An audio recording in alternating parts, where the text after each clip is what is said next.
আসসালামু আলাইকুম রহমতুল্লাহি ওয়া বারাকাতুহু। আজকে আলোচনা করব যে কৌশলে ভূখণ্ড রক্ষা করেছিল পরাশক্তিরা। পৃথিবীর বহু দেশেই স্বাধীনতাকামী দল ছিল। তাদের নানা কর্মকাণ্ডের জন্য তাদেরকে নিষিদ্ধ ঘোষণাও করে, সন্ত্রাসমুক্ত তালিকাও প্রকাশ করে। হাজার হাজার মানুষ মেরে মেরে ফেলা হয়েছিল। সেই সব দেশে আফ্রিকা, ইউরোপ, এশিয়া বিদ্রোহী গোষ্ঠী ধ্বংস করেছিল। অকৃতজ্ঞ নিমক হারাম নরপশুরা পিছনে ছুরি মারে এমন জাতিকে বিদ্যুৎ, গ্যাস, পানি, নেটওয়ার্ক ইত্যাদি বন্ধ করে তাদেরকে শায়েস্তা করেছিল।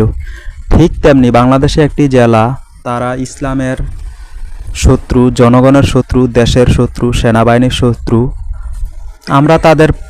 আমরা তাদের প্রতি সহানুভূতিতা, সহমর্মিতা দেখাতে চেয়েছিলাম, কিন্তু তারা তাদের উগ্র, বেয়াদব, সন্ত্রাসী মন মানসিকতা দেখায়।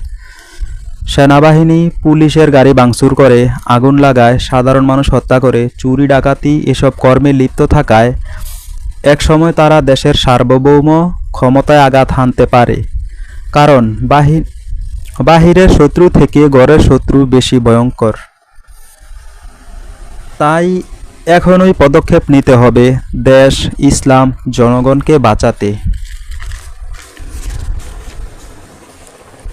হয় জেলাটি খালি করা হোক, না হয় দেশের সকল সুযোগ সুবিধা বন্ধ করা হোক, না হলে কয়েক হাজার মেরে কয়েক হাজার গ্রেফতার করা হোক, কয়েক হাজারকে পঙ্গু করে দিতে হবে। সাধারণ মানুষকে কামড় দিতে যেন না পারে। গোয়েন্দা বাহিনীর দ্বারা তদন্ত করে এসব বিদেশি শত্রুর সহায়তা আছে কিনা পাশের দেশের অবশ্যই আছে এবং বিপুল পরিমাণে থাকতে পারে। যদি তাই হয় তাহলে জমিনে কামান, আকাশে হেলিকপ্টার দিয়ে একসাথে হামলা করে আগাছা পরিষ্কার করে ফেলতে হবে। কারণ যে জাতির মধ্যে নম্রতা, ভদ্রতা নেই, সে জাতি বেঁচে থাকার অধিকার নেই।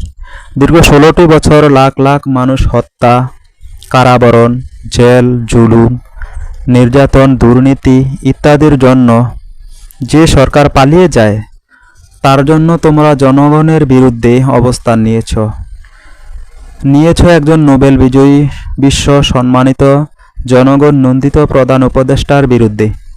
তোমাদের উচিত ছিল স্বীকার করা যে আমাদের ভুল হয়েছে, আমরা ক্ষমা চাই, দেশ বিরোধী কর্মকাণ্ডে আমরা লিপ্ত হব না। আমাদেরকে সুযোগ দেন, নাগরিক অধিকার নিয়ে বাঁচতে চাই। দেশের মানুষকে আপন ভেবে কাঁধে কাঁধ মিলিয়ে দেশ গর্ব, উন্নতিতে অংশগ্রহণ করব। তোমরা জন্ম দিয়েছ ইতিহাসের ঘৃণিত কাজ, যে কাজের দ্বারা চীন, রাশিয়া এতদিন তোমাদেরকে দুনিয়া থেকে মুছে ফেলত। ভুল বললে ইতিহাস খুলে দেখো, সবই বুঝতে পারবা। কপালে যদি হেদায়াত না থাকে আর মরণ যদি হয় কুকুর বিড়ালের মতো তাহলে বুঝতে পারবা না কোনটা সঠিক, কোনটা ব্যাঠিক। তোমরা ভুলে যেও না জিয়াউর রহমানের চট্টগ্রাম হিলটেক্স পাহাড় অভিবাসনের কথা। তিনি যেভাবে শান্তি স্থাপন করেছিলেন, তোমরাও ফলো করো, সঠিক নিয়ম মেনে, দেশের আইন নিয়ম মেনে বসবাস করো, অন্যথায় নিজের পায়ে নিজে কুড়াল মারবা। প্রাচীর বা বেষ্টনী নির্মাণ। চীন বিশ্বের সবচেয়ে বড় প্রাচীর নির্মাণ করেছিল। যুক্তরাষ্ট্র মেক্সিকো সীমান্তে ইলেকট্রিক এবং কাঁটাতারের দেয়াল নির্মাণ করেছিল। আধুনিক সেনা মোতায়েন। যুক্তরাষ্ট্র, রাশিয়া সহ সব দেশেই সীমান্তে সর্বদা প্রশিক্ষিত সেনা মোতায়েন। ড্রোন, স্যাটেলাইট, রাডার সিস্টেম ব্যবহার করে নজরদারি চালায়। প্রযুক্তি নির্ভর। নিরাপত্তা, smart sensor, night vision camera, automated অস্ত্র ব্যবহার করে সীমান্তে যুক্ত করে নানান ধরনের অস্ত্র। কূটনৈতিক চুক্তি ও যৌথ মহড়া। মাইন প্রতিরোধমূলক বিস্ফোরক স্থাপন,